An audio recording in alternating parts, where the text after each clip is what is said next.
Ok. Bueno, les doy la bienvenida a la clase número 4 de Análisis y Diseño de Experimentos Industriales.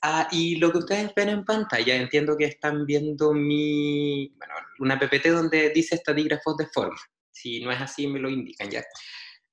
Lo que quiero hacer es retomar lo último que vimos de histogramas de la clase pasada, porque creo que necesitamos repasar cómo se implementan en Excel, y aparte porque lo que veremos a continuación utiliza al final como algunos conceptos del histograma que son importantes manejar, ¿ya? Entonces, por eso quiero partir desde acá. A ver, les había comentado la clase pasada que estábamos revisando estadígrafos que lo que hacen es describir los datos, ya que Bárbara me había preguntado hace una o dos clases atrás que al final cuál era el camino que debiésemos seguir para llegar a, por ejemplo, a tener esta herramienta de tomar decisiones a partir de la estadística, y yo le comentaba que era un camino que, bueno, partía a partir de los datos que uno tenía, ¿ya? Y una vez que uno tiene los datos, la idea es como que vas de alguna manera, y primero identificándolos, o sea, caracterizándolos, y a partir de eso luego obteniendo información relevante, utilizando un concepto que se llama población.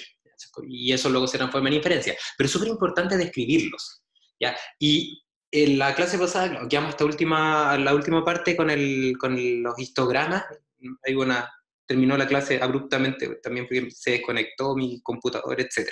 Entonces les quería comentar un poco de qué se tratan los histogramas y qué importancia tienen qué información importante se puede sacar de ahí, ¿ya? Entonces, les mandé un Excel, ya que lo voy a ver en un momento, pero solamente para recordarlo, ¿ya? Cuando hablamos de histogramas, vamos a relacionarlo de inmediato con un gráfico, ¿ya? Un gráfico de barras, el cual tiene en el eje en el eje X, en el eje de las abscisas, ¿ya? Las medidas que queremos caracterizar. ¿Ya? Básicamente, el eje X tiene unidades de, por ejemplo, unidades de medidas de la variable dependiente. O sea, básicamente en el eje X está de alguna manera representado los posibles valores que podríamos sacar de un experimento, ¿ya? Como medida de interés del experimento. Y en el eje de las ordenadas, en el eje Y, lo que hay es una representación de algún tipo de frecuencia. ¿Ya? Algún tipo de frecuencia, porque hay tres tipos de frecuencia que se utilizan para describir los histogramas, ¿ya? Entonces por eso le digo algún tipo. Entendiendo como frecuencia aquella medida, aquella cuantificación de elementos medidos desde el proceso que cumplen una determinada característica, ¿ya? ¿Qué característica es la que definimos en un histograma? Que las medidas pertenezcan a un subconjunto del rango total de datos. ¿Ya? Por ejemplo, si revisamos estos datos que tenemos acá, ya tenemos harto datos, entonces el rango total de datos está delimitado por los dos extremos, ¿no es cierto? Está límite inferior y límite superior. O sea, este es el rango de los datos, y lo que hacemos para construir el histograma es definir subconjuntos de interés, los cuales están separados de manera equidistante. O sea, cada uno de los subconjuntos que aparecen acá, la división que hay entre ellos, tiene el mismo ancho, ¿ya? Entonces, las medidas de frecuencia tienen directa relación con cuántas medidas obtenidas, cuántos datos obtenidos del experimento pertenecen a un determinado subconjunto, ¿ya? Y si es que graficamos en el eje de las ordenadas el número de datos simplemente que pertenece a cada uno de estos subconjuntos, que también se conoce como clases, ¿ya? Entonces estamos hablando de frecuencia absoluta, el número simplemente. Cuando hablamos cuando queremos presentar, en vez de el número de datos, cuando queremos presentar el porcentaje de datos, entonces lo que hacemos es presentar el histograma con frecuencias relativas, ¿ya? ¿Cuál es la diferencia entre estos dos? Acá en el eje de las ordenadas aparece un número que tiene que ver con cantidad de datos, y en este caso tiene que ver con porcentaje de datos. ¿Qué podemos tener claro? Y que no se les olvide, que la suma de todas estas alturas, en el caso del histograma de frecuencia absoluta, tiene que ser igual, la suma de las barritas, tiene que ser igual al número total de datos, ¿ya? Porque se supone que tenemos que contarlos todos. Y en el caso de la frecuencia relativa, si es que están tanto por 1, implica que la suma de las barritas tiene que ser igual a 1, ¿ya? Porque básicamente asumimos que la frecuencia de que aparezcan todos los datos es 1, 100%. ¿Ya? ¿Ok? Y aparte tenemos, bueno, y por supuesto la frecuencia relativa es igual a la frecuencia absoluta de cada una de las clases partida por el número de datos totales, porque eso es un porcentaje con respecto al total. Y si observan, tiene la misma forma, los gráficos de frecuencia absoluta y relativa. Lo que va a cambiar es la escala del eje Y. Y finalmente, tenemos una tercera forma de representar las frecuencias que se llama frecuencia acumulada. ¿Ya? ¿Y qué es la frecuencia acumulada? Es básicamente una integración de las frecuencias relativas, desde la clase más pequeña hacia adelante. ¿Ya? La clase más pequeña, en este caso, clase 1, por ejemplo, tiene una frecuencia relativa de 0,4%, esa chiquitita que está ahí. ¿Ya? La frecuencia acumulada de esa clase es la misma, porque no hay ninguna otra clase que está más hacia la izquierda, porque es la más chica. ¿Ok? La frecuencia relativa siguiente de la segunda clase es la suma de la frecuencia relativa, acumulada anterior más la frecuencia relativa de esa clase. ¿Ya? O sea, básicamente, en este caso, la frecuencia relativa de la segunda clase sería sumar. Lo voy a poner con un color magenta para que se note más. Sería sumar la primera clase más la segunda clase. Y esa sería la frecuencia relativa de la segunda clase. ¿Ya? Y por inducción, si quieren, o siguiendo la lógica, el resto de las frecuencias relativas se va a ir construyendo sumando las clases anteriores, las frecuencias relativas de las clases anteriores. ¿Ya? ¿Para qué sirve? ¿Para qué sirve esto?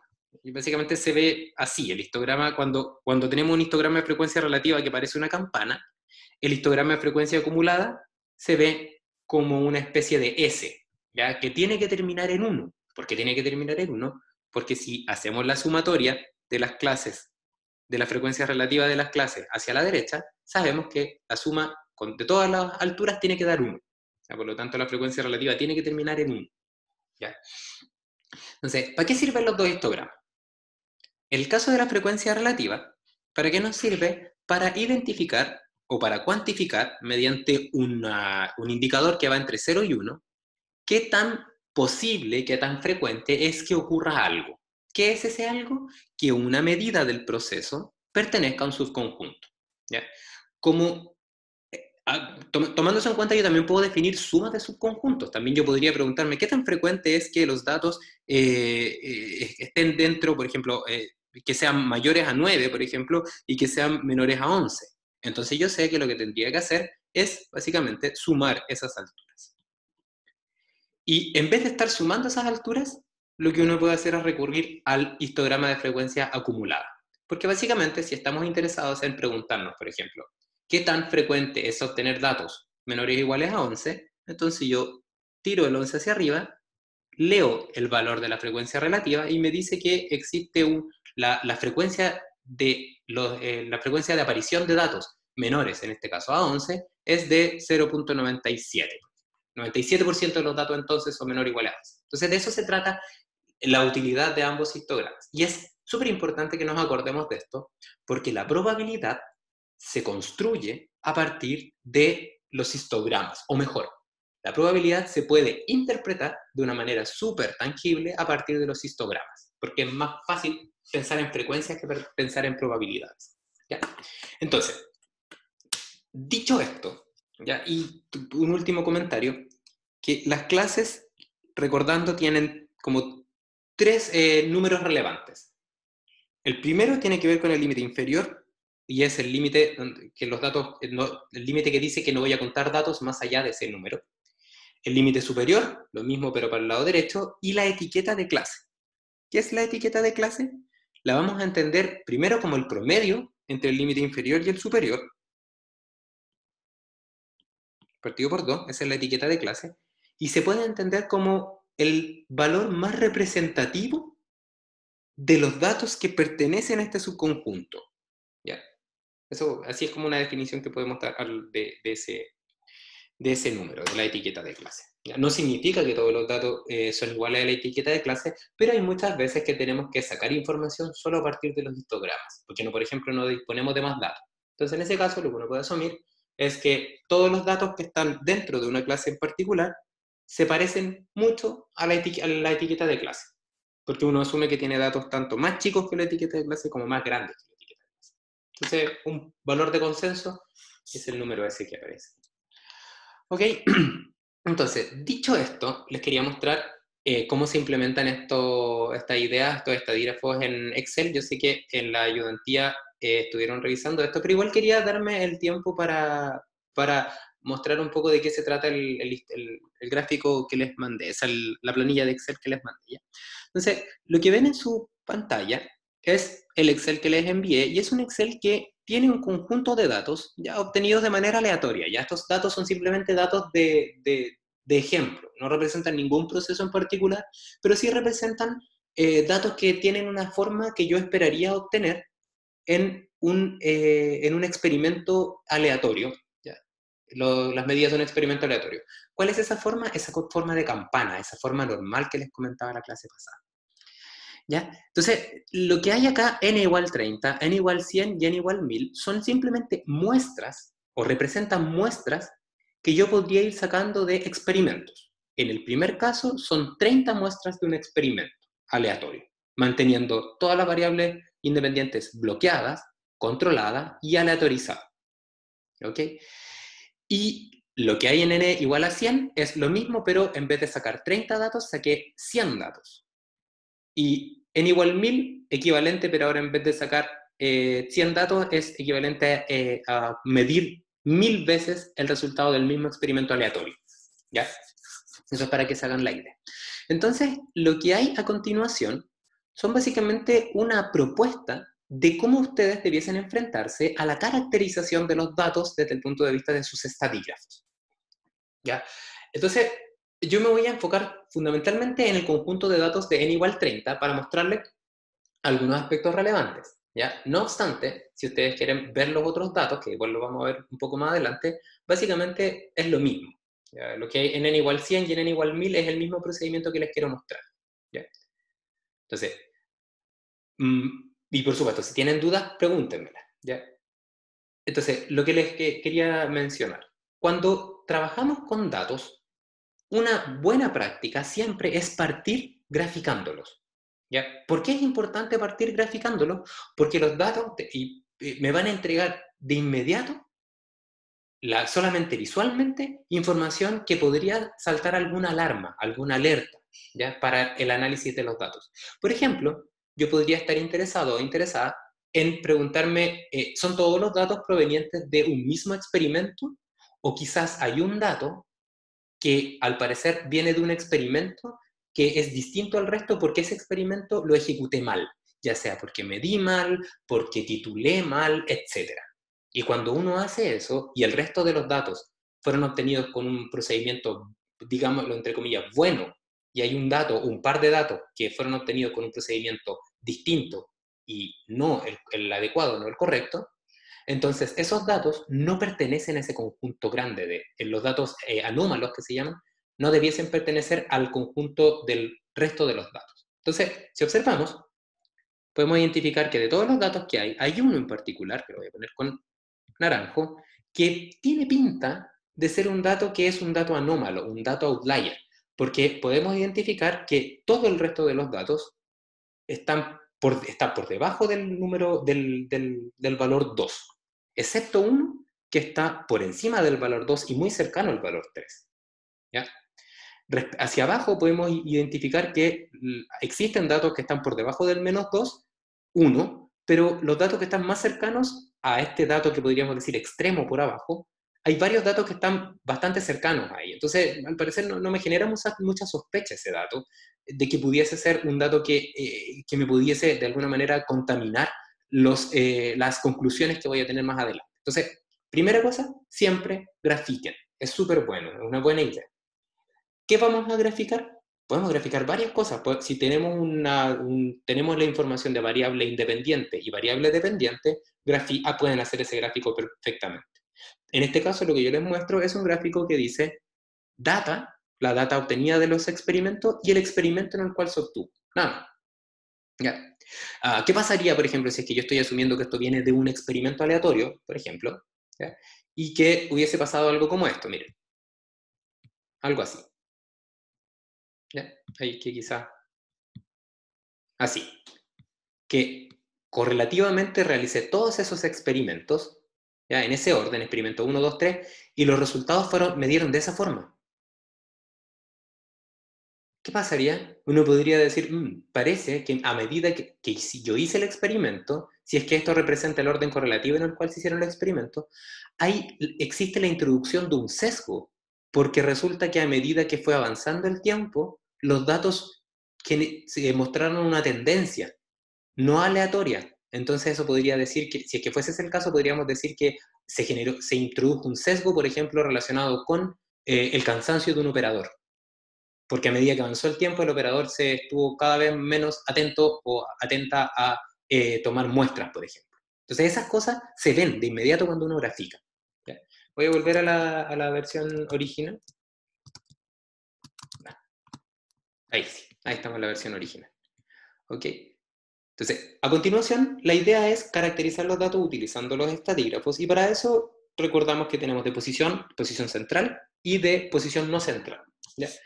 ¿Para qué nos ayuda eso? Nos ayuda a identificar una manera rápida de tomar decisiones relacionadas con la posición y la dispersión de los datos. Entonces, sin entrar en mucho detalle respecto a las funciones que ya están precalculadas en Excel, ya, y que las pueden revisar con calma, básicamente podemos calcular el promedio de los datos simplemente poniendo la función promedio. ¿Y qué implica eso? Que los datos, el centro de masas de los datos está en menos 0.17, o sea, es un valor que está por acá, un poquitito más bajo. Si es que los datos son normales, ¿ya? Si es que la distribución es normal de los datos, entonces yo debiese esperar que el promedio y la mediana se parezcan. Entonces podemos poner la mediana e identificar si es que existe alguna discrepancia entre estos dos estadígrafos. Y ahí podemos observar que la verdad es que no, o sea, están ahí mismo, están casi al lado. ¿Ya? Y también podemos identificar la varianza. ¿Por qué es importante la varianza? Porque nos da cuenta de la dispersión, y como vamos a ver en la clase subsiguiente, tiene directa relación la desviación estándar, que es la raíz de la varianza, con la dispersión de los datos y con un lugar donde yo debiese esperar un determinado porcentaje de los datos más frecuentes. ¿Ya? Y eso nos va a dar de inmediato, no sé, de alguna manera como nos va a indicar si es que existe algún dato anómalo. ¿Ya? Eso también lo podemos conversar en su minuto. ¿Ya? También, en esta parte les estoy contando simplemente los estadígrafos que pudiesen obtener. Podemos calcular otros estadígrafos de posición, en este caso los cuartiles, y básicamente podríamos mencionar que básicamente a partir de esto, lo que vamos a hacer con el cálculo de los cuartiles es que vamos a poner cotas respecto a los valores mínimos máximos y también a los valores que son más frecuentes, por ejemplo, donde se encuentra el 50% de los datos más frecuentes. ¿Ya? ¿Cuáles serían los datos más frecuentes? Los datos que están más cercanos al promedio, si es que es una distribución normal. ¿Ya? Y básicamente diría, por ejemplo, que el 50% de los datos que están más cercanos al promedio están entre el valor 0.77 y el menos 1,3. ¿Ya? Entonces, básicamente, a partir de eso, podemos calcular un rango intercuartílico, que es la distancia que hay entre el límite del subconjunto de datos que pertenece al 50% de los datos centrales o más cercanos al promedio, el límite inferior y el límite superior, ya la distancia que hay entre ellos dos.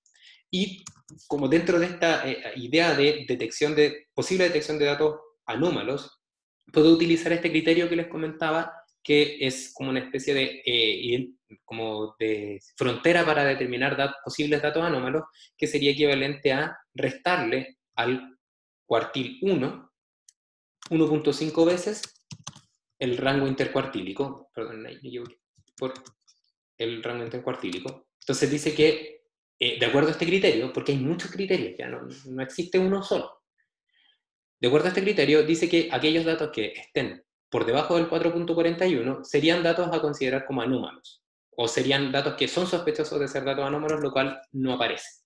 Y por el lado superior, podríamos decir que sería el límite sugerido, el Q3 más 1.5 veces el rango intercuartílico, 3.87. Entonces, con este criterio, ese dato que habíamos dicho que podía ser un dato anómalo, no parece ser un dato a considerar como anómalo, puesto que está dentro de el rango de lo que yo esperaría obtener, como de datos no anómalos, ¿ya? Y bueno, aparte de estos estadígrafos, también podemos podemos describir el estadígrafo de forma histograma, y para eso Excel tiene una herramienta, ¿ya? Y la herramienta que tiene Excel es una herramienta de análisis de datos. Entonces, para acceder a la herramienta de análisis de datos, lo que tienen que hacer es, bueno, si es que tienen preguntas, díganmelas por el chat porque acabo de ocultar las notificaciones del chat. Entonces, mejor díganmela, perdón, por su micrófono, ¿ya? Porque no los voy a ver en el chat. Entonces, como les comentaba, Excel es una herramienta súper poderosa y uno de los toolboxes que tiene, ¿ya? Una de las apps que tiene, es este ítem que está en datos, que dice análisis de datos, ¿ya? Si no lo tienen, después con calma, instálenlo y me pueden preguntar si es que tienen dudas. Ya se instala en la parte de complementos de Excel, ¿ya? Entonces, este análisis de datos es un conjunto de herramientas estadísticas que les permiten aplicar lo que vamos a aprender en este curso. Es súper relevante. Está al lado, está arriba del sol. En este caso, lo que me interesa es generar un histograma. Ahí el histograma te pide como rango de entrada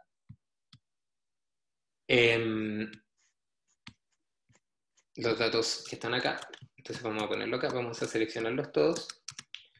Como rango de clases, los rangos de clases representan, si es que hemos definido las clases que van a delimitar cada uno de los subconjuntos, se puede agregar ahí. Si no, lo va a calcular solo, ¿ya? Y como rango de salida hay que poner, en este caso, donde queremos que presente el histograma, que es una tabla, y queremos también que nos muestre el histograma gráfico, que nos presente el gráfico, no solamente la tabla, y que nos muestre el histograma de frecuencia acumulada, que es ese. Entonces, con esa info, uno puede presentar el histograma, ¿ya? Pero, y esta es una forma así como muy rápida de hacer histogramas, ¿ya? Básicamente, ¿qué dice este histograma? ¿O qué podemos identificar de este histograma? Tengo que disminuir el número de decimales. Básicamente nos dice, es un histograma de frecuencia absoluta y de frecuencia acumulada. ¿Ya? En el eje de la derecha es el eje secundario con frecuencia acumulada, y en el eje de la izquierda es frecuencia absoluta. ¿Ok? ¿Y cómo se ve este histograma? Dice, existe un dato, ¿ya? Que es menor que menos 2.12. ¿Ya? Existen 9 datos que son menores a menos 1.13 y mayores o iguales a menos 2.12. Y así va sucesivamente. O sea, el corchete cuadrado va por el lado del límite inferior. Y como por el lado del límite superior va un corchete redondo, van a quedar datos que no van a ser contados, porque el 1.83 sería equivalente a el límite superior de una clase que va entre 0.84 y 1.83, y 5 representa el número de datos que son mayores o iguales a 0.84 y menores a 1.83. ¿Ya? Y si observan el 1.83, hay un dato por ahí que han dado vuelta, que es 1.80 y... ¿Dónde está 1.80 y algo? 1. Bueno, es un dato, no, el 2.82, este que está acá, que se escapa de ese último límite, y entonces ese dato se representa simplemente como I mayor en el histograma que te propone Excel. ¿Ya? Y es más o menos complicado manejar estos clases, ¿ya? Porque, bueno, como les digo, esto representa el límite superior de la clase, el cual no incluye los datos que son iguales a ese valor. ¿Ok? Y otra forma de hacerlo es hacer un histograma por nuestra cuenta, que no es muy difícil, y eso es lo que les quería mostrar también. Entonces, para eso, lo que pueden hacer es generar este como procedimiento sistemático, que primero nos preguntamos cuántos datos tenemos disponible, y para eso podemos usar la función contar datos, contar números, ¿ya? Que nos va a indicar de inmediato cuántos son los datos que hay. A continuación, tenemos que definir el número de subconjuntos que vamos a usar. ¿Y cuántos subconjuntos vamos a tener? Se recomienda, pero no es una ley que hay que aplicar, que sea igual a la raíz del número de datos. Y si es que tenemos, en este caso, un número decimal, lo redondeamos. Pueden redondearlo por arriba y por abajo, y lo que van a tener son, bueno, distintos números de clases, y como les comento, no existe una regla para este tema, sino más bien unas pautas que uno puede seguir para que nos permite más o menos identificar aquello que es relevante. En este caso, por ejemplo, quizás esta división automática que nos entrega Excel no es tan buena porque tenemos esta clase intermedia que tiene súper pocos datos y que no nos permite ver quizás un comportamiento normal que tendría. Ya, un supuesto comportamiento normal que yo más o menos observo acá. Están pocos datos hacia arriba, pocos datos hacia abajo, muchos datos alrededor del 0, algo que representa muy cercano al promedio. Necesitamos el valor mínimo y máximo para hacer lo que queremos, lo que quiero mostrarles con el histograma. Valor mínimo del conjunto de datos y el valor máximo del conjunto de datos. Y con esto podemos calcular, como les comentaba, el rango máximo menos el mínimo, y el rango de cada subconjunto, el que es básicamente el tamaño de cada subconjunto, que sería equivalente al rango dividido por el número de subconjuntos. ¿Ok? Entonces eso quiere decir que tengo que generar 5 etiquetas de clase, y que el límite inferior de la clase más chica tiene que ser igual al mínimo, y el límite superior de la clase más grande tiene que ser igual a el máximo. ¿Ok? Y los límites de las clases van a ser igual a el valor inferior más la distancia que hay que separa el límite inferior y el superior, o sea, el rango de clase. ¿Okay? ¿Qué estaría ahí? Y conociendo el límite inferior y el superior, podemos calcular también la etiqueta de clase de cada una de las que vamos a graficar, como el promedio entre el límite inferior y el superior. Y ahí eso lo podemos hacer para todas las clases que vamos a hacer. El límite inferior de la clase siguiente es igual al límite superior de la anterior, y por supuesto el límite superior de la siguiente clase representa el inferior más la distancia. Y ahí básicamente podemos copiar y pegar, y entonces tenemos el total. Lo mismo con los promedios. Si observan, con esta metodología, el histograma queda definido de inmediato entre los valores mínimos y máximos de todos los datos. Por lo tanto, nos saltamos esta parte del I mayor, que de hecho es un problema para hacer los cálculos que quería mostrar. Ya, una vez que tenemos esto, que tenemos entonces las clases consideran el valor más chico y el valor más grande, lo que vamos a hacer es que vamos a contar cuántos datos hay entre el límite inferior y el superior. ¿Ya?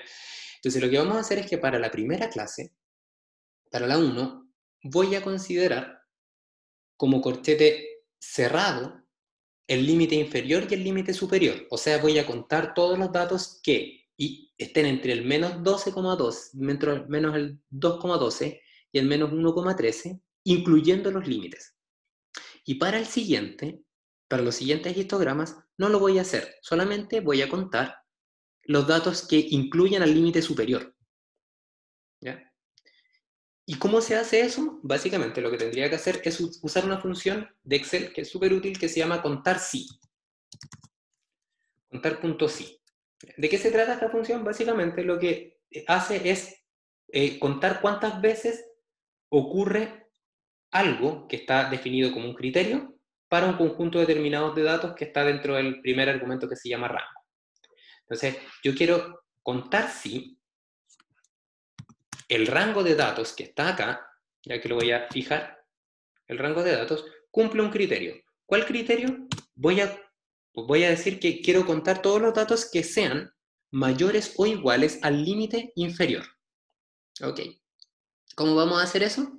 Lo que vamos a hacer es que vamos a poner entre comillas el valor mayor o igual, cerramos comillas, esto está diciendo el rango y el criterio es que alguno de esos datos que está dentro de ese rango tiene que ser mayor o igual, y mayor o igual a qué, y aquí le ponemos un AND, ese que está ahí, y ponemos mayor o igual a el límite inferior. Si cerramos acá, fíjense que dice que son 30, lo cual es lógico, porque dice que hay 30 datos que son mayores o iguales al mínimo. Así es. Entonces, a esta fórmula le vamos ahora a restar todos los datos que sean mayores al límite superior de esta clase, de tal forma de que la resta de estos dos sean la cuenta de datos que pertenecen a esta clase, incluyendo los límites.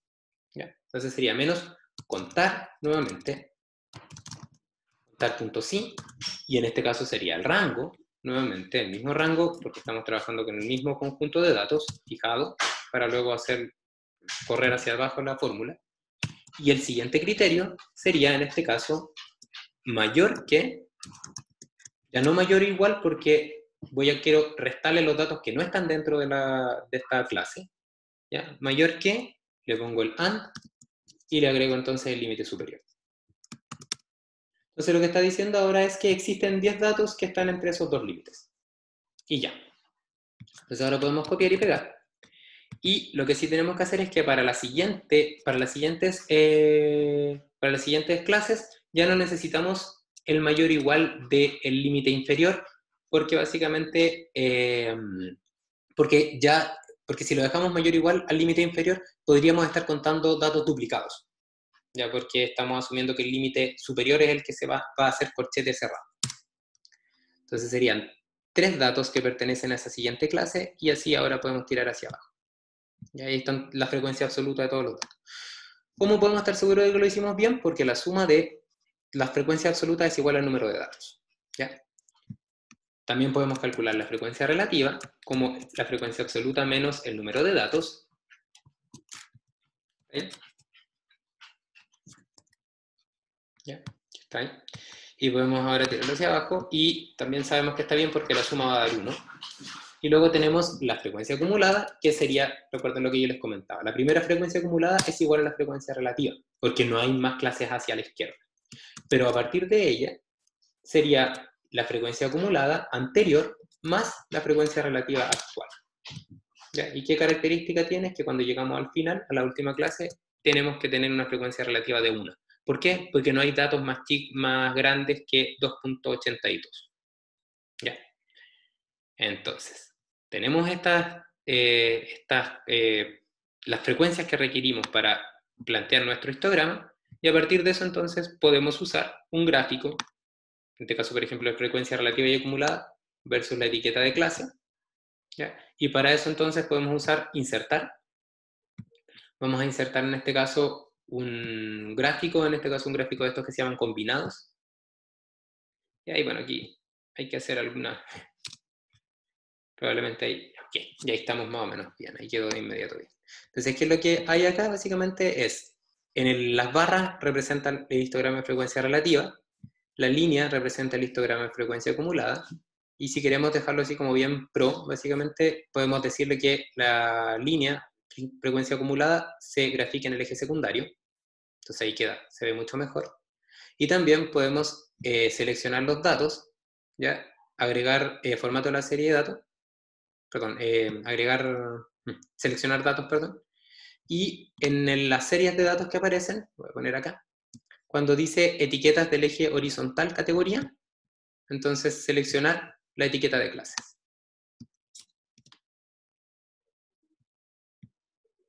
Entonces de esa forma ahora queda marcado la etiqueta de clase acá. Y eso básicamente es una forma como manual de hacer el histograma, que yo creo que es bien buena, porque básicamente ustedes pueden controlar lo que quieren que aparezca así como al 100%. ¿Ya? Y hay otra forma de hacer gráficos en el Excel, si es que tienen la última versión, que es básicamente seleccionar los datos, ¿ya? Y insertar datos y ponerle, acá hay una selección que dice estadísticas, tipo de gráficos de estadística, y seleccionar histograma. El histograma que ustedes ven acá, me equivoqué del histograma que seleccioné. Lo voy a hacer de nuevo. Insertar en este caso, perdonen, en este caso histograma, Ah, ya, perfecto. Este histograma que está acá. Y este histograma que está acá es un histograma que, por defecto, en este caso, vienen las clases,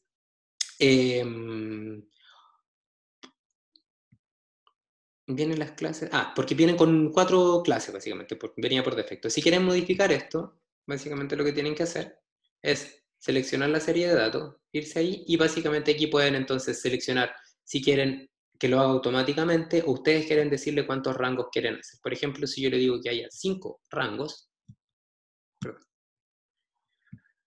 si queremos que existan 5 rangos, similar a lo que hice en el histograma, ahí está. Y ahí básicamente les muestra los datos que ahí aparecen. ¿Ya? Entonces, básicamente con este histograma, y hay un 1 que apenas se ve. Qué raro que aquí debiese aparecer un 1. Bueno.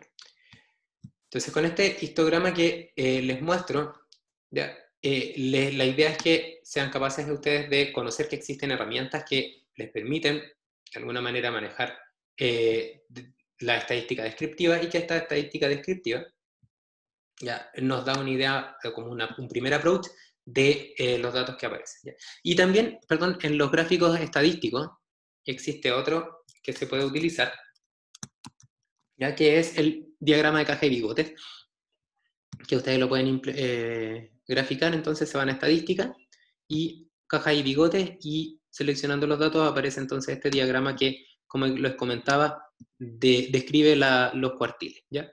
Entonces, ¿qué les muestra este diagrama de caja y bigotes? ¿Ya?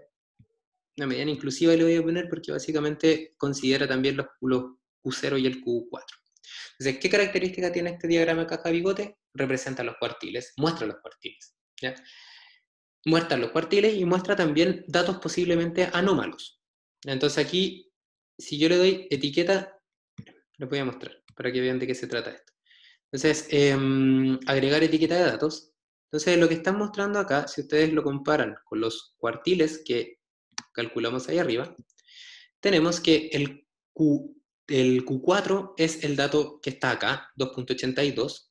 El Q3 es 0.77, lo estoy viendo ahí. La mediana, o Q2, es el menos 0.44. El Q1, cuartil 1, el del 25% más chico de los datos, es menos 1.3.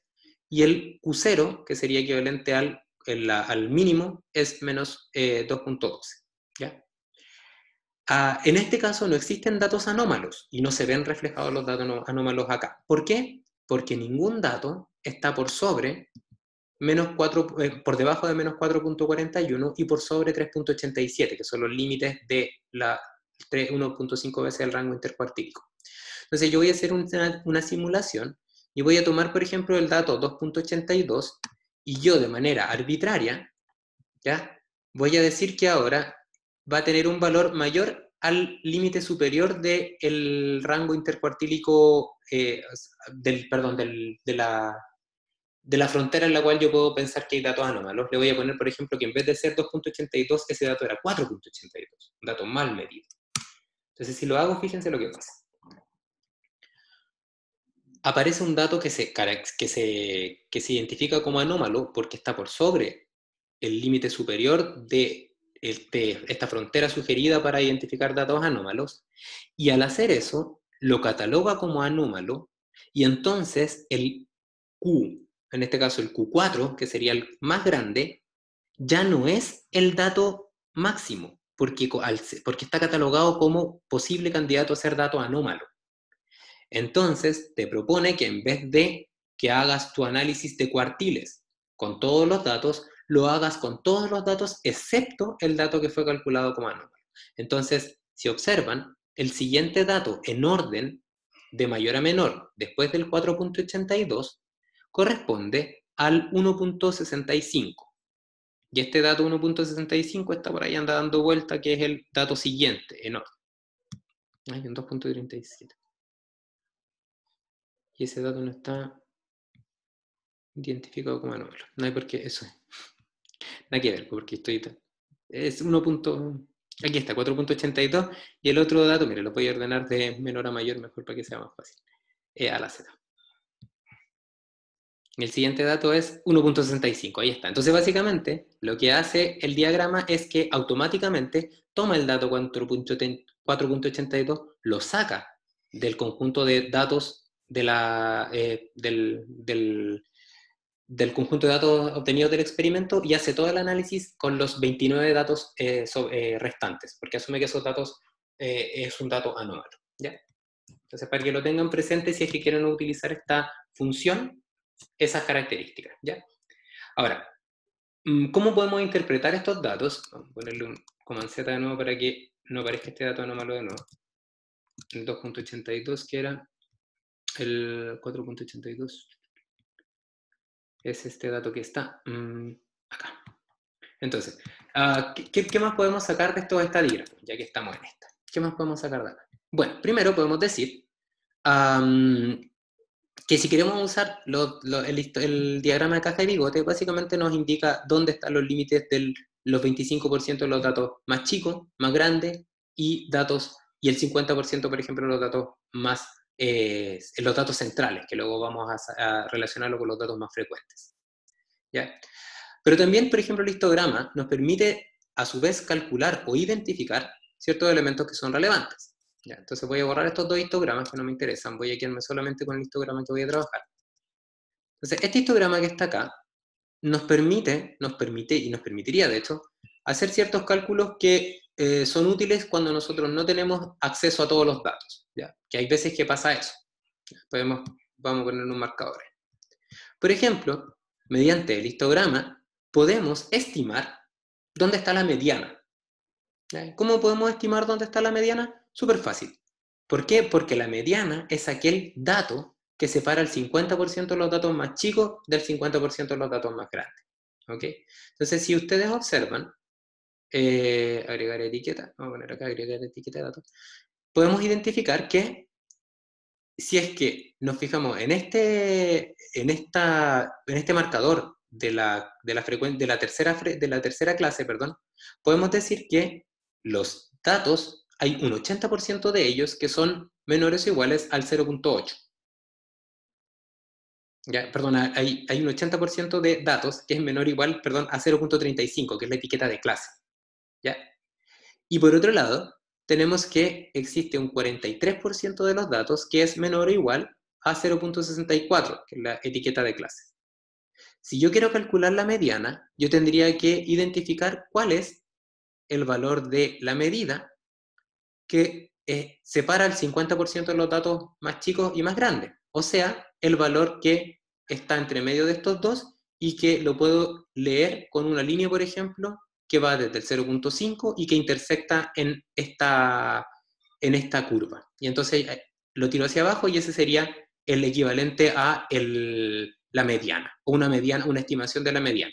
Ya, lo que me refiero, voy a ponerle un dibujo ahí para que les quede más claro, que la mediana la podríamos estimar, aquí está el 0.5, no, menos, no, aquí está, 0.5 está acá. Entonces, la mediana la podríamos estimar, gráficamente así. Ahí está el 50%, o sea, ahí está lo que separa 50% de los datos más grandes y 50% de los datos más chicos. Y entonces eso interceptarlo hacia abajo con el eje X, ahí, hacia allá. Entonces ahí pueden calcular entonces una mediana aproximada, por supuesto. ¿Ya? Serie mediana. Y si queremos hacer este procedimiento gráfico, pero ahora de una manera como más analítica, ¿ya? Para que no sea todo gráfico porque tenemos Excel, básicamente lo que habría que hacer sería interpolar entre estos dos valores. ¿Cómo se interpola? Con una ecuación de la recta al final. ¿Ya? Entonces, ¿cómo sería la mediana calculada con el histograma? Sería la interpolación entre los dos límites que les mostraba en el diagrama. ¿Ok? O sea, sería básicamente el valor de la etiqueta de clases, por ejemplo, del 0.64 que está ahí, 0.64, más la pendiente, que en este caso la pendiente sería el valor de el 0.35 menos 0.64 dividido la frecuencia, el 0.8 menos el 0.8 que está acá, que me lo está tapando el... No. Perdón. No. Perdón, me voy a tener que escapar. Ah, sí. Que tengo que mover eso para que vean lo que quiero hacer. Entonces lo que voy a hacer es que voy a interpolar, perdonen, voy a interpolar y para eso voy a volver a hacerlo. Entonces es aplicando simplemente una interpolación lineal, eso es lo que estoy intentando hacer en Excel. Entonces es valor en el punto 0.64 más el delta. Ya en este caso sería... perdón, ya aquí hay un pequeño error. Cuando interpolamos entonces queremos evaluar el 0.5. Sí, ok, perdonen, estaba pensando en algo. Nuevamente, cuando interpolamos recordamos, ¿no es cierto?, que es el valor una línea recta entre los límites que queremos hacer la interpolación lineal, ahora sí. Y ese sería entonces la etiqueta del dato que está más abajo, más la pendiente, que sería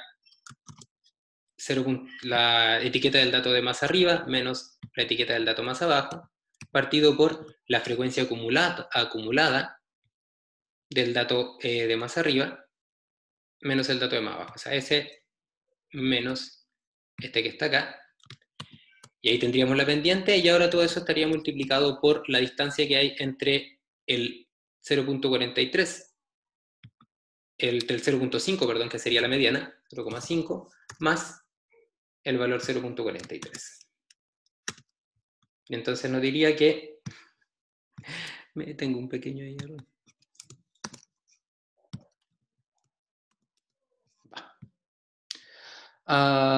No, está bien.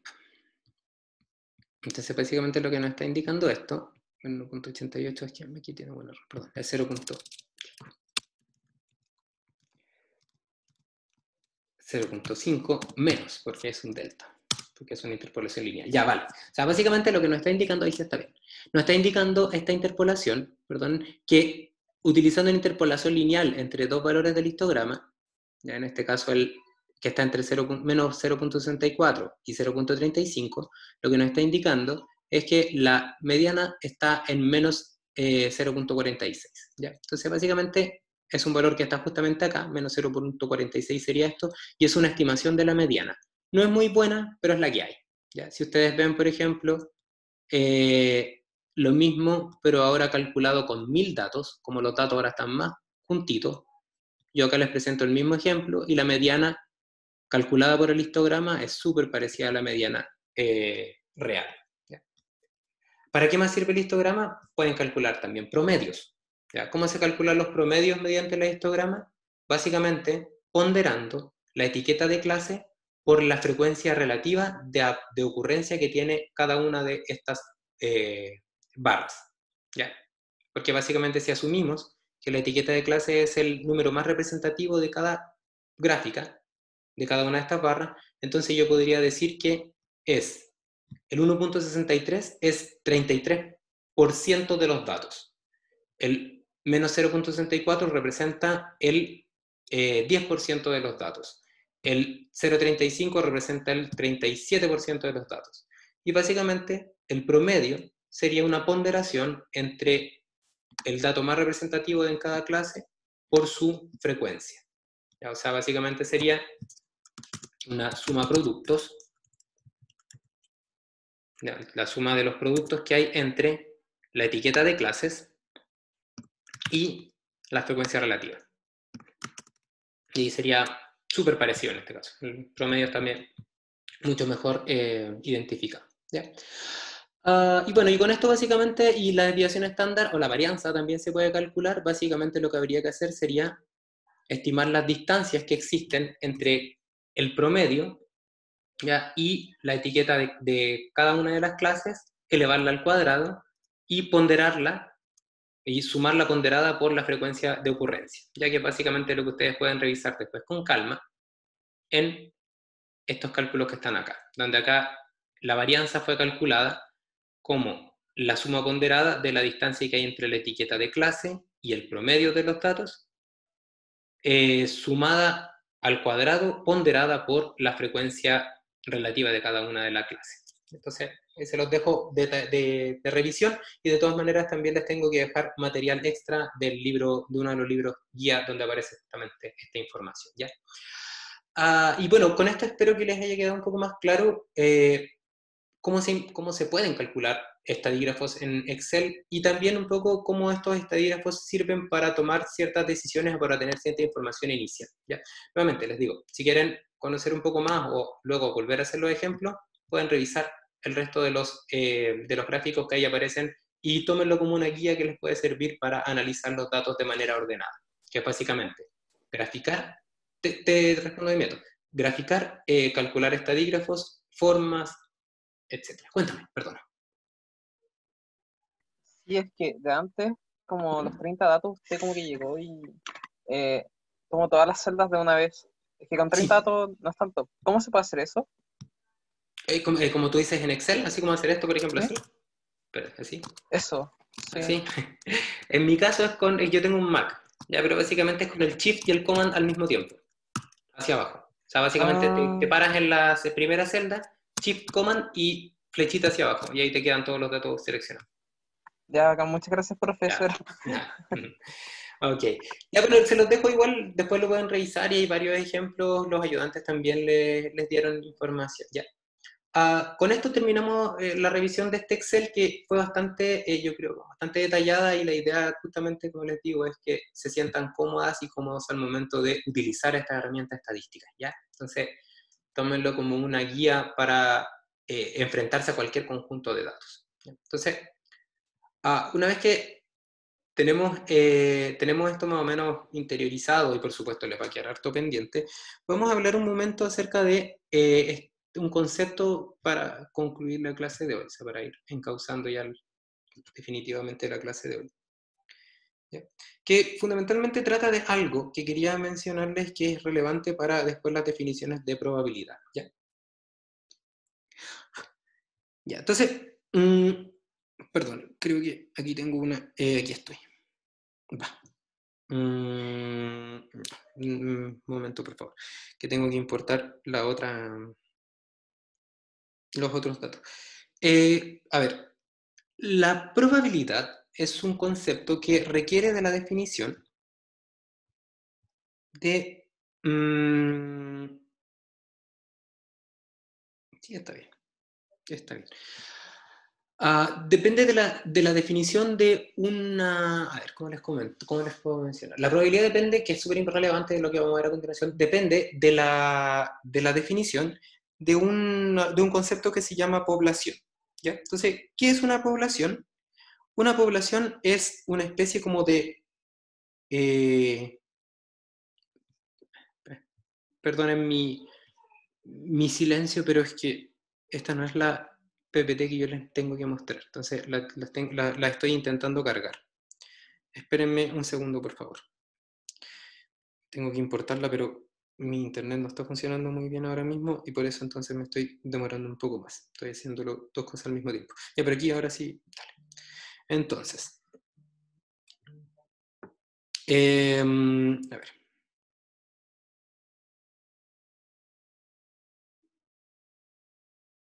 Estoy...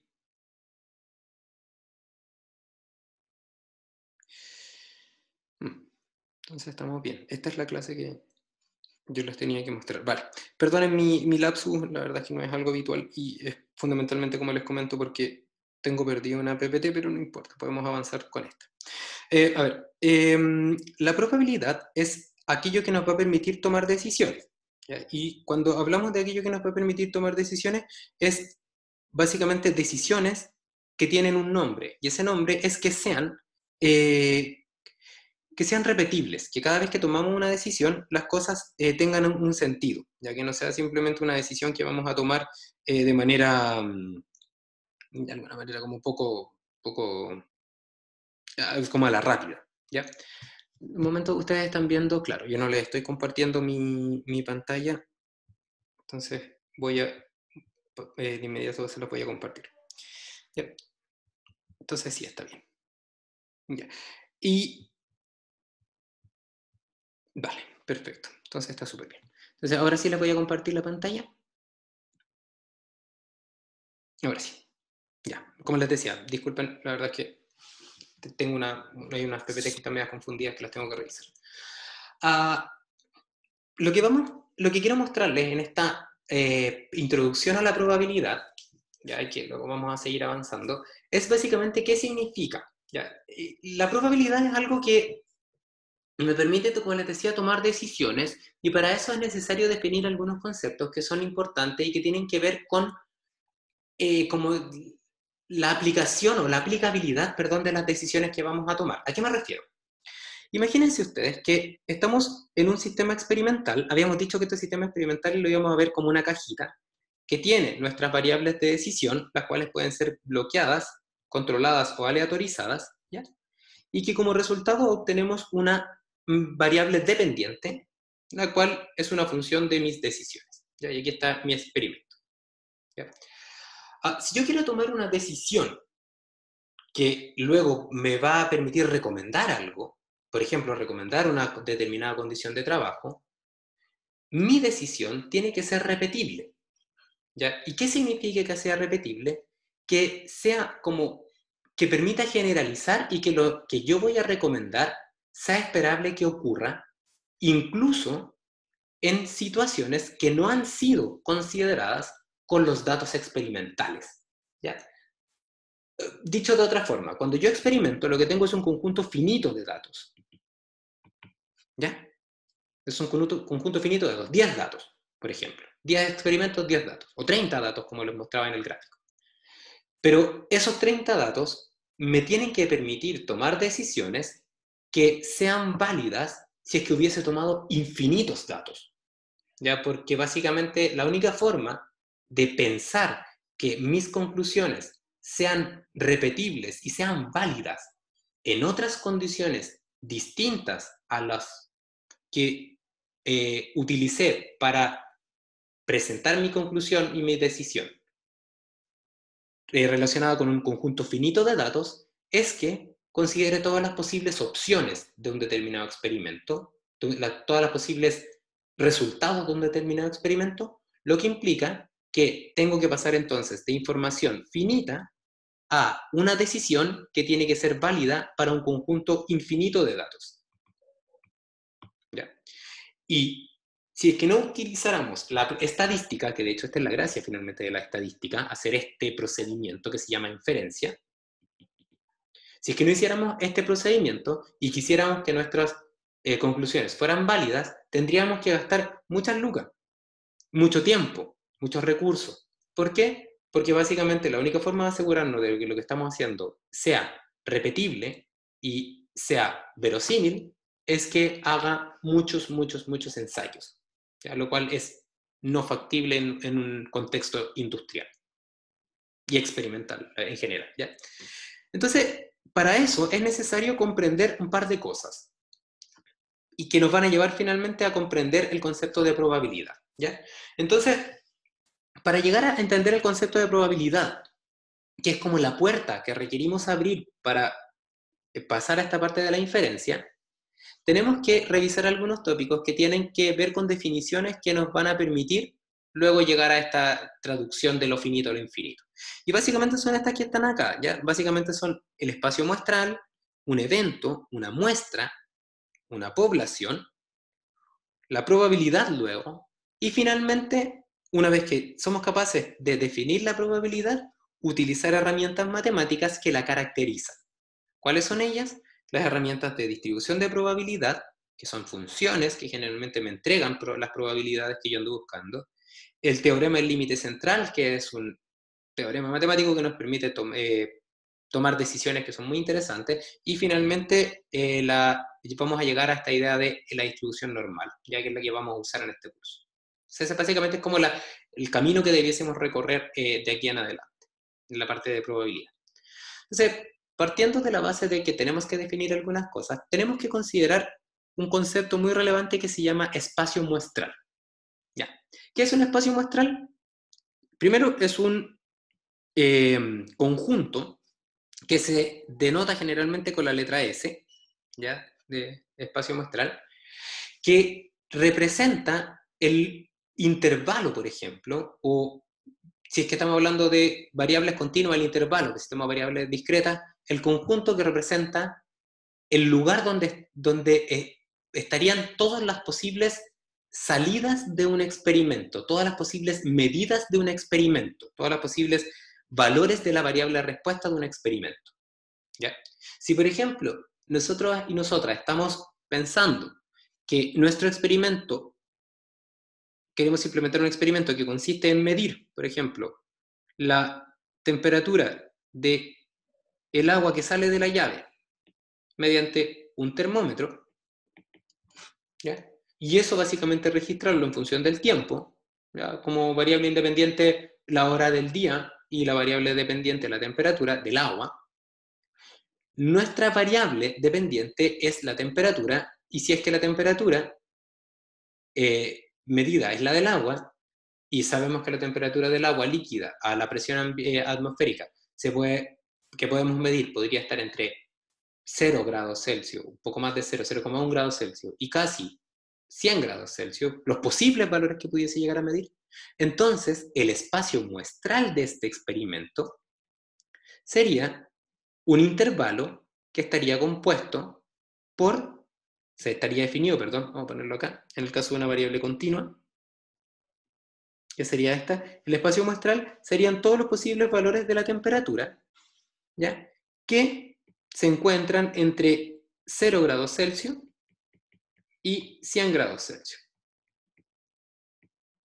Ese sería básicamente el espacio muestral. Sería una especie de intervalo. Voy a ponerlo sin los menores iguales, pensando que si en 0 estamos en hielo y si en 100 se está evaporando, ¿ya? Entonces, el espacio muestral de este experimento es un intervalo que representa todos los posibles valores que yo podría medir de la temperatura del líquido. ¿Eso qué implica? Implica que en este lugar, en este intervalo de temperaturas, se encuentran todas las posibles salidas del experimento, o lo que es lo mismo, no existe otro intervalo que no esté contenido dentro de este, que considere el valor de la variable dependiente de este experimento, ¿ya? Y eso es súper relevante, porque si yo hiciera un histograma, ya con estos datos, pongo ahí un histograma, y en este histograma represento el espacio muestral, ¿ya?, de la temperatura, y aquí pongo el límite inferior, ¿no es cierto?, sería temperatura low, y acá pongo temperatura up, que sería 0, y acá estarían 100. Y entonces genero un histograma con una sola barra. Estoy completamente convencido que la frecuencia relativa de esta barra es 1, ¿ya? Porque siempre el dato que salga del experimento va a caer dentro de este intervalo, ¿ya? Por lo tanto, si es que, por ejemplo, hago este intervalo este histograma con 10 datos, y voy a tener un 1, ¿no es cierto? Y si ahora saco un dato 11, yo sé que este histograma va a seguir teniendo la misma forma, porque no va a haber, este dato no va a estar al lado derecho de esta barra o al lado izquierdo, ¿ya? Porque he definido que ese es el espacio muestral de mi experimento, ¿ya? Entonces, el espacio muestral de un experimento representa el conjunto donde están todos los posibles resultados de un experimento.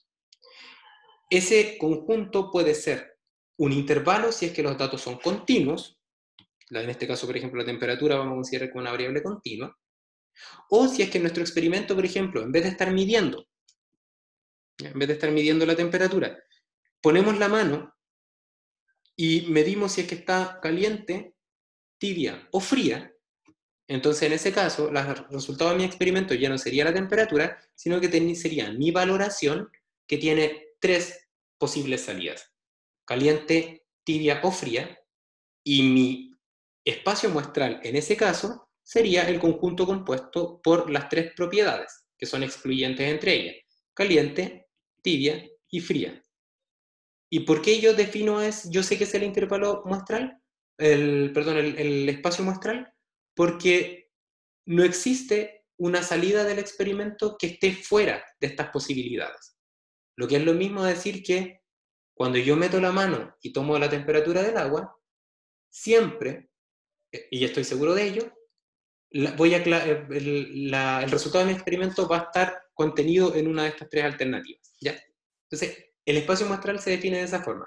¿Y por qué es importante definirlo? Por lo que les comentaba al principio, acá.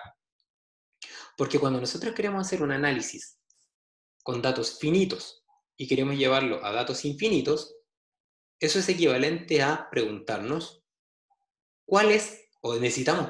para hacer este análisis, necesitamos preguntarnos cuál es el conjunto esperado de todos los posibles datos de un experimento, aun cuando esos datos no han aparecido en mis experimentos. Entonces, básicamente, nos tenemos que acercar a esta idea de las cosas infinitas, pero nos vamos a ir acercando de manera como lenta, de tal manera ahí de ir de a poco a ir comprendiendo un poco el concepto este de infinito. Entonces, primer concepto de infinito que tenemos que conocer es el espacio muestral, que es el lugar donde se encuentran todas las posibles salidas de mis datos. ¿Ya?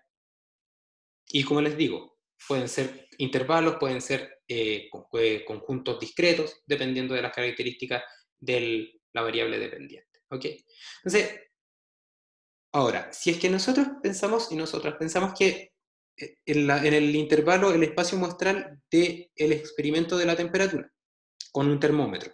Entonces acá está 0 grados Celsius, acá está 100 grados Celsius. ¿Ya? Y esto es S. Si es que nosotras y nosotros definimos un subconjunto de este gran conjunto, por ejemplo, las temperaturas que sean menores a, por ejemplo, 50 grados Celsius. ¿Por qué menores a 50 grados Celsius? Porque resulta que el 50 grados Celsius representa la temperatura en la cual yo digo que me quemo la mano, por ejemplo. Ah, ok, entonces tiene un significado ese 50, claro. ¿Ya? Entonces, si es que yo defino esto, esta temperatura intermedia, entonces el intervalo que se genera, por ejemplo, entre el valor más pequeño del espacio muestral y este valor intermedio, se le puede clasificar como evento. ¿Ya? Y existe, por supuesto, al hacer esta definición, existe un segundo evento, ¿no es cierto? Que es este que está acá, al otro lado, evento. ¿Ya? Y el evento permite, de alguna manera, clasificar algo que es de interés. Por ejemplo, ¿qué pasa o qué tan frecuente, qué tan posible es que la temperatura que estoy midiendo sea menor a 50 o que sea mayor a 50, que me queme o que no me queme? ¿Ya? Entonces, básicamente, un evento, como genéricamente ahora, se describe como un subconjunto de interés del espacio muestral. ¿Ya? Tiene que ver entonces con el espacio muestral y representa intervalos más chicos, si es que el espacio muestral es un intervalo grande, o elementos discretos como particulares dentro del espacio muestral cuando tenemos una variable discreta de salida. ¿Ya? Entonces, básicamente, tenemos que el evento es un subconjunto de interés del espacio muestral, ¿ya? Y básicamente el evento lo podemos entender en el caso de variables continuas como un intervalo que es más pequeño que el espacio muestral. Si el evento es igual al espacio muestral, entonces básicamente también lo podríamos definir, pero sería una definición un poco trivial. ¿Ya? Y básicamente podemos definir eventos no solamente entre el límite inferior y superior, también podríamos definir otro evento entre dos valores de interés, siempre y cuando esto esté dentro del espacio muestral. Porque si no está dentro del espacio muestral, no sería un evento del experimento, porque estaría fuera de las posibles salidas de mi experimento. Entonces, básicamente, un evento es un subconjunto del espacio muestral. ¿Ya? Y es un subconjunto de manera eso. Entonces, ¿por qué es importante un evento? Porque, primero por su definición. Porque si es que yo defino que estoy interesado en caracterizar cuántas veces me quemo, entonces la definición del evento es relevante por lo que estoy intentando, de lo cual estoy interesado en conocer. Por ejemplo, cuántas veces la temperatura es mayor a 50 o cuántas veces la temperatura es confortable, por ejemplo. O sea, la definición por sí sola de un evento puede ser interesante, ¿ya? Pero también puede ser interesante por los estadígrafos asociados a estos eventos, en particular la frecuencia. ¿Ya? Si, por ejemplo, estamos pensando en este caso, lo que ustedes ven acá representa la frecuencia de contagios por COVID según edad. ¿Ya? Entonces, básicamente, ¿qué vemos? Vemos que en el eje azul, el gráfico de barras azules representa el rango, la frecuencia relativa de contagiados, y en el eje de las abscisas se encuentra un intervalo de 5 años. O sea, estamos intentando clasificar entre 5 años, de 5 años a 5 años, el rango etario de las personas que están contagiadas por COVID. O sea, qué tan frecuente es que una persona esté contagiada por COVID en relación a su edad. Entonces, ¿por qué es relevante? Primero, porque estamos interesados, por ejemplo, interesadas en generar clústeres de información, o sea, subconjuntos de información, de 5 años en 5 años. ¿Ok? ¿Y por qué también es importante? Porque a partir de esta definición del evento y los datos que obtenemos de un experimento, podemos identificar información relevante. Por ejemplo, que si es que identificamos el porcentaje de niños, ya que menores de 14 años, que están contagiados con COVID, entonces nos fijaríamos en el evento 1, el evento 2 y el evento 3. Y la frecuencia de que una persona infectada esté en este evento. ¿Ya? Y el espacio muestral, por ejemplo, de este experimento de contagiarse con COVID sería 0 años, la persona que es más pequeña, y sería, en este caso, 84 años, que, bueno, aparece aquí 84, pero quizás sería 100 años, por ejemplo, si es que hay personas personas mayores, me refiero. Entonces, es importante por la definición y es importante por la información relevante ahí. Por ejemplo, podríamos decir que si utilizamos como definición de evento las personas contagiadas por COVID que son menores a 14 años, entonces podríamos decir que esas personas representan menos de un 5% del total del total de personas enfermas. ¿Okay? Entonces, desde ese punto de vista, la definición de un evento es importante por su definición, pero también, como les digo, por el estadígrafo asociado a ese evento. ¿Ya? Y por último, como para concluir, vamos a definir dos cosas. Una se llama población y la otra se llama muestra. ¿Ya? ¿Qué es una muestra? Voy a partir por acá. Representa un subconjunto de una población. ¿Ya? Y una población representa toda la información que se puede obtener de un experimento. ¿Ya? Si se acuerdan, por ejemplo, del censo, ¿ya? El censo es una herramienta estadística poblacional. ¿Por qué es poblacional? Porque medimos todo. Me refiero a medimos todos los posibles experimentos que existen. ¿Y a qué me refiero con eso? Que somos capaces de identificar a cada variable dependiente de nuestro experimento, porque eh, eh, obtenemos información de los 19 millones de personas que hay en Chile. No hay información que se pierda. ¿Ya? Entonces la población representa el conjunto de datos de un experimento que representa el total de todos los datos que pudiese yo medir. No hay más. ¿Ya? Entonces, cuando hablamos de un experimento censal, por ejemplo, esa población es finita. Un conjunto de personas que son 19 millones, o 19, 18, por ahí. Pero cuando estamos hablando de un experimento a implementar, como por ejemplo el tan sencillo como medir la temperatura a la salida del grifo, la población tiene un tamaño infinito, porque puedo medir infinitas veces un dato, como el resultado de infinitos experimentos aleatorios. Entonces, una población es aquel conjunto de datos, finito o infinito, que representa la mayor información, que representa la información total. Si yo tengo la información poblacional, entonces puedo resolver todo. ¿Por qué? Porque como tengo infinitos datos o tengo la información total, entonces los resultados que yo voy a obtener son repetibles. ¿Ya? Y son verosímiles porque fueron obtenidos con la máxima información, con la totalidad de la información.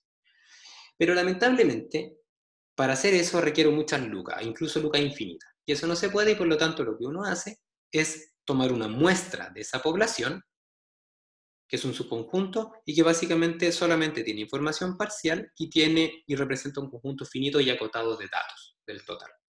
Entonces, con esto terminamos. Si esta pelota que está ahí representa la población, entendiendo como todos los experimentos que yo podría realizar para un determinado sistema experimental, que son infinitos, una muestra representa un conjunto más pequeño, subconjunto de ellos, la cual puedo caracterizar, pero que solamente me va a entregar información parcial. Y como me va a entregar información parcial, cuando yo voy a hacer un experimento, me tengo que asegurar de que los datos que saque de una población sean representativos, lo que es equivalente a tomar pequeñas porciones de esta población para poder tener una representación adecuada de este conjunto infinito de datos. ¿Ya? Con esto terminamos la clase de hoy.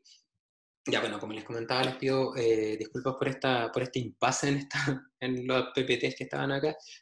Voy a ordenar un poco lo que está en el aula también para que no tengamos problemas.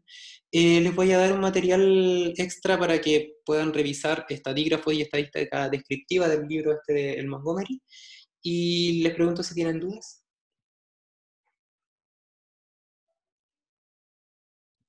No, profe, por mi parte no. Vale, muchas gracias, Pia.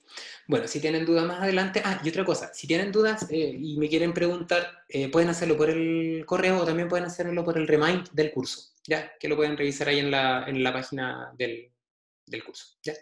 Entonces, no, pues con esto concluimos la clase de hoy, nos vemos a la vuelta del receso, que les vaya muy bien, que descansen, ¿ya? Nos vemos. Chao, chao. Chao, profe. Chao. Chao. Chao, profe. Adiós.